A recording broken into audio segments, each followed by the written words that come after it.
Yukon, formerly called Yukon Territory, also referred to as the Yukon, is the smallest and westernmost of Canada's territories. It is also the second least populated province or territory in Canada, with a population of 44,238 as of March 2023. Whitehorse, the territorial capital, is the largest settlement in any of the three territories. Yukon was split from the Northwest Territory in 1898 as the Yukon Territory. The federal government's Yukon Act, which received the royal assent on March 27, 2003, established Yukon as the territory's official name. Though Yukon Territory is also still popular in usage, and Canada Post continue to use the territory's international approved postal abbreviation of YT. In 2021, the territory government policy was changed to the Yukon would be recommended for use in official territory government materials. Though officially bilingual English and French, the Yukon government also recognizes First Nations languages. At 5,959 meters, Yukon's Mount Logan is in Kurane National Park and Reserve is the highest mountain in Canada, the second highest on the North American continent after Denali in the United States of Alaska. Most of the Yukon has a subarctic climate characterized by long cold winters and brief warm summers. Coastal area along the Arctic Ocean has a tundra climate. Notable rivers include the Yukon River as well as Perry, Stewart, Perry, White, Riat, and Tatsishimi rivers.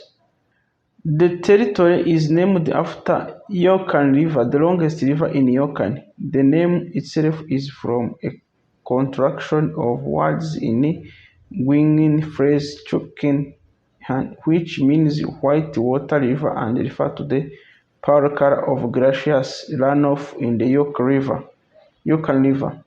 The territory is approximately shape of a right triangle, bordering the U.S. states of Alaska to the west and northwest for 1,210 kilometers, mostly long latitude 141 degrees west, the Northwest Territory to the east, and British Columbia to the southmost, along latitude 60 degrees north.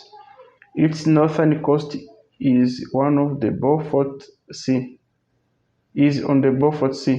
It lags the eastern boundary, mostly follows the divide between the Yukon Basin and the Mackenzie River drain basin to the east of the Mackenzie Mountain. Most of the territory is the watershed of its namesake, the Yukon River. The southern Yukon is dotted with a large number of large, long, and narrow glacier-fed alpine lakes, most of which flow into the Yukon River system. The larger lakes include Teslin Lake, Atlin Lake, Tagish Lake, Marsh Lake, Lake LaBerge, Kusawa Lake, and Kurwane Lake. Bennett Lake on the Klondike Gold Rush Trail is a lake flowing into Niles Lake, with the greater part of its area within YOKUN. Other watersheds in the territory include the Mackenzie River, the Pearl watershed, and the Alisk, Tashenin, and a number of rivers flow directly into the Beaufort Sea. The two main Yukon rivers flow into the Mackenzie in the Northwest Territory are the Riad River in the southeast and the Pea River and its tributary in the northeast. Canada's highest point, Mount Logan, 5,959 meters, is in the territory's southwest. Mount Logan and a larger part of Yukon's southwestern edge are in Kurran National Park and Reserve, a UNESCO World Heritage Site. Other national parks include Ivavik National Park and Vuntad National Park in the north. Notable widespread species in the Yukon are the black spruce and white spruce. Many trees are stunted because of the short growing season and severe climate. Long before the arrival of Europeans, Central and Southern Yukon was populated by the First Nation people, and the area escaped glaciation. Sites of archaeological significance in the Yukon hold some of the earliest evidence of the presence of human habitation in North America. The sites safeguard the history of the first people and the earliest First Nation of the York. The volcanic eruption of Mount Churchill is approximately 800 AD in what is now the U.S. state of Alaska, blanketed the southern Yukon with a layer of ash which can still be seen along the Klondike Highway and which forms part of oral tradition of First National people in the Yukon and further south in Canada. Coastal and inland First Nation has extensive trading network. European insertion into the area began earlier in the 19th century with the fur trade, followed by missionaries. By the 1870s and 1880s, gold miners began to arrive. This drove a population increase that justified the establishment of police force just in time for the start of Klondike Gold Rush in 1897. The increased population coming with the gold rush led to the separation of Yukon district from the Northwest Territory and the formation of separate Yukon Territory in 1898. The 2021 census reported a Yukon population of 4,232, with land area of 474,712. It had a population density of 0.1 per square kilometer. In 2011, the highest among all the Canadian territory. Statistics Canada has estimated Yukon's 2023 quarter one population to be 44,238, an increase of 17.5% from the 2016 census. This is the largest percentage increase for any Canadian province or territory. The most language reported mother tongue among the 33,143 single response to the 2011 Canadian census was English at 85%. The second most common was French with 4%. Among 510 multiple respondents, 140 of them, 27%, reported a mother tongue of both English and French, while 66% reported English and a non-official language, and 4% reported French and a non-official language. The 2021 Canadian census reported that 59.7% of Yukon reported having no religious affiliation, the highest percentage in Canada. The most frequent reported religious affiliation was Christianity, reported by 46.2% of residents, followed by Sikhism at 1%. The Yukon's major industry is mining: lead, zinc, silver, gold, asbestos, and copper. The government acquired the land from the Hudson's Bay Company in 1870 and split it from the Northwest Territory in 1898 to fill the need of local government created by the population influx of the gold rush. Thousands of these prospectors moved to the territory, ushering a period of Yukon history recorded by authors such as Robert W. Service and Jack London. The memory of this period and the earlier days of Royal Canadian Mounted Police, as well as the territory's scenic wonders and outdoor recreation opportunities, makes tourism the second most important industry in the territory. Manufacturing, including furniture, clothing, and handicrafts, follows in importance, along with hydroelectricity. The traditional industries of trapping and fishing have declined.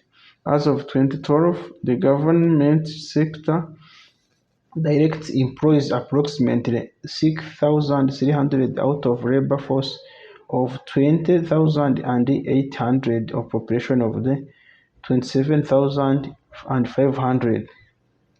On May 1, 2015, the Yukon modified its Business Corporates Act in an effort to attract more benefits and participants into its economy. One amendment to the BCA lets a proxy be given to voting purpose. Another change will allow directors to pursue business opportunities declared by the corporation, but a practice often limits in most other jurisdictions due to inherent potential for conflict of interest. One of the changes will allow corporations to serve as director of subsidiary registered in Yukon.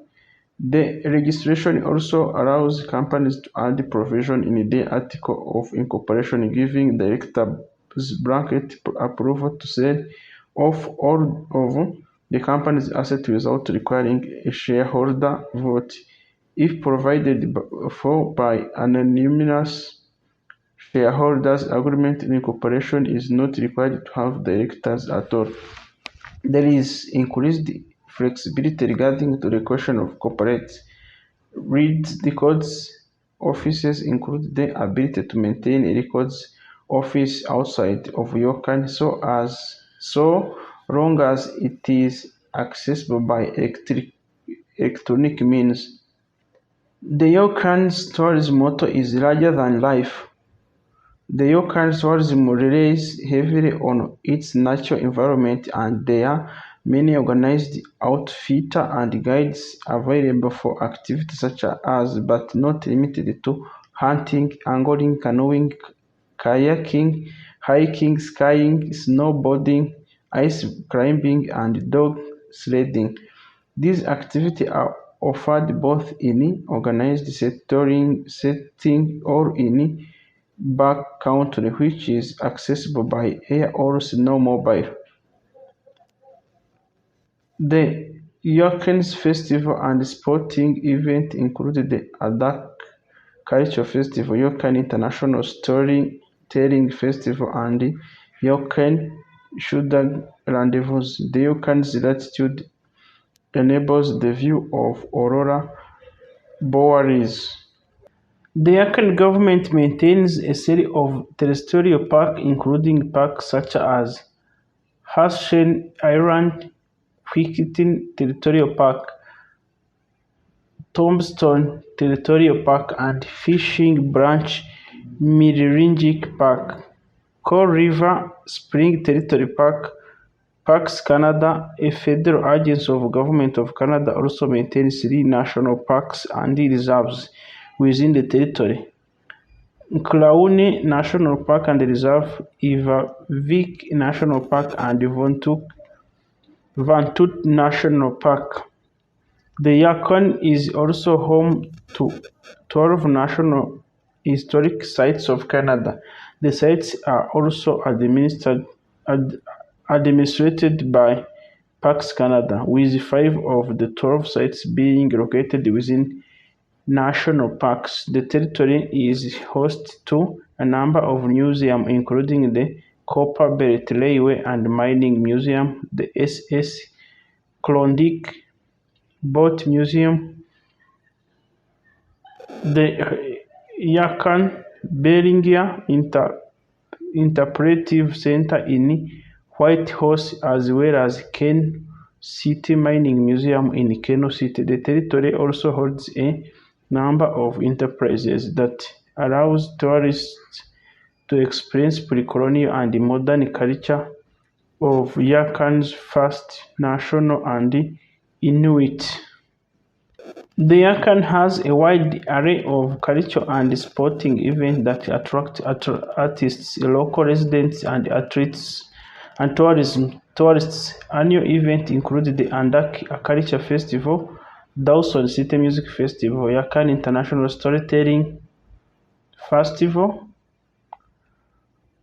Yukon Quest Dog Sleigh Race, Yukon Shagged Rendezvous, as well as Clonde Gold Rush Memorial and the Northern Lights Center. The Yukon's Aboriginal culture is also strongly reflected in such areas as winter sports as in Yukon Quest Sled Dog Race. The modern comic book character Yukon Jack depicts a heroic Aboriginal person similar to the territorial government also recognized the First National as and Inuit language played a part in the cultural heritage of territory. These languages include Tlingit and the less common Tahltan, as well as seven Athabaskan languages: Upper Tannan, Guinin, Han, Northern Tuchen, Southern Tuchen, Kaska, and Tagish, some of which are rare. Notable Yukon artists include Jim Loeb and Ted Harrison, whose paintings have become iconic for their depiction of historic and contemporary life and culture in the Yukon. With the Clondy Gold Rush, a number of folk songs from the Yukon became popular, including Rush to the Clondy 1897, written by W.T. Diefenbach. The Clondy Gold Rush have got the Clondy Fever 1898 and La Chanson de Clondy. The notable culture and tourist feature is the legacy of the Clondy Gold Rush, which inspired contemporary writers of the time such as Jack London, Robert W. Service, and G. Van, and which continue to inspire film and games such as My West, Conde Annie, and the Yukon Trail. Before modern forms of transportation, the rivers and mountain passes were the main transport routes for the coastal Tlingit people trading with the Athabascans, of which the Korichok Pass and Dorton Ray, as well as the first Europeans. Eric Eriensen Whitehorse International Airport serves as the air transport infrastructure hub with scheduled direct flights to Vancouver, Victoria, Kelowna, Calgary, Edmonton, Yellowknife, Inuvik, Ottawa, Dawson City, Oilclough, Juneau, and Frankfurt. Whitehorse International Airport is also the headquarters and primary hub of Air North. Yukon's airline. Every Yukon community is served by an airport or community aerodrome. The communities of Dawson City and Old Clough have regularly scheduled service throughout Air North. Air charter businesses exist primarily to serve the tourism and mining exploration industries. The railway ceased operation in the 1890s with the first closure of the Faro mine. It's now run during the summer months for the tourism reasons, with operations between Castle Cross and Skagway, Alaska. The Alaska-Alberta Railway Development Corporation is planning to construct a new railway line that would cross the Yukon, connecting Watson Lake and possibly Kamax, but not Whitehorse, Today, major land routes include the Alaska Highway, the Carondi Highway between Skagway and Dawson City, the Haine Highway between Haine, Alaska and Haine Junction, and the Dempsey Highway linking Inuvik, Northwest Territories of the Carondi Highway and the only road access route to the Arctic Ocean in Canada, all paved except for the Dempsey. Other highways with less traffic include the Robert Campbell Highway, linking Kamask on Corundi Highway to Western Lake, Alaska Highway via Faro and Ross River, and Silver Trail linking to Old Silver mining community of Mayo, Elisa and Keno City to the Klondike Highway to Stewart River Bridge. Air travel is the only way to reach the far north community of Old Crow. From the gold rush until the 1950s, riverboats spread the Yukon River, mostly between Whitehorse and Dawson City, with some making their way further to Alaska and over the Bering Sea and other tributaries of the York River, such as Stewart River. Most of the riverboats were owned by British Yukon Navigation Company and Army of White Pass and Yukon Route, which also operates a narrow gaugeway between Skagway and Alaska and Whitehorse. In summary, we have focused about Yukon Territory, one of the 3 territories in Canada, confederated on 13th June 1898. 9th, its capital Whitehorse, largest metro Whitehorse. Total land area, or total area, 498,443 square kilometers. Land only 474,391 square kilometers. Total area of water on 8,552 square kilometers, which is 1.7%. Ranked 9th, which is 4.8% of Canada. The total population as of 2021 was 40,232. But as of 2023, first quarter estimated 44,238, with a population density of 0.08 per square kilometer. Demonym Yokana and special official language include English and French. Their time zone, Yukon time zone, is UTC minus 7 hours. Thank you very much for being with us. See you in other upcoming. Bye. See you in other upcoming videos. Bye.